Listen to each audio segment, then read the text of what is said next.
ഇവിടെ ഒരു കൂട്ടായ്മ രൂപപ്പെട്ട് വരുമ്പോഴാണ് പ്രീസ്റ്റ്ഹുഡ് വരണത്. അപ്പൊ എല്ലാ പ്രീസ്റ്റുകളും ബേസിക് ആയിട്ട് ഫസ്റ്റ് ഇവാഞ്ചലിസ്റ്റുകളാണ് വേണ്ടത്. ഇവാഞ്ചലിസ്റ്റാണ് പിന്നെ സഭ രൂപപ്പെട്ട് വരികയും സഭയിൽ കൂട്ടായ്മ ഉണ്ടാകുകയും കൂട്ടായ്മയിലെ കർത്താവിന്റെ ഓർമ്മ ആചരിക്കുകയും അപ്പം മൃഗശുശ്രൂഷയൊക്കെ വന്നിട്ട് പൗരോഹിത്യനുസരിച്ച് ശുശ്രൂഷയായിട്ട് പോണത്.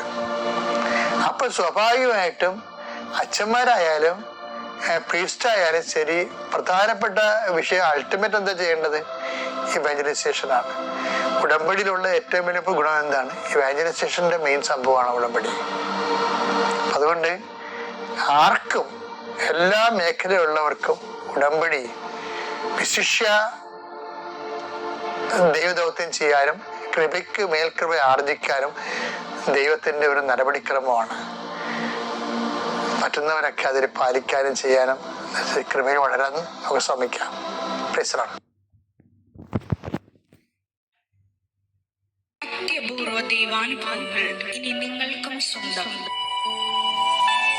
ഈ യൂട്യൂബ് ചാനൽ ഇതുവരെ സബ്സ്ക്രൈബ് ചെയ്തിട്ടില്ലെങ്കിൽ ഇപ്പോൾ തന്നെ സബ്സ്ക്രൈബ് ചെയ്യുക. ഈ വീഡിയോ ഇപ്പോൾ തന്നെ നിങ്ങളുടെ സുഹൃത്തുക്കൾ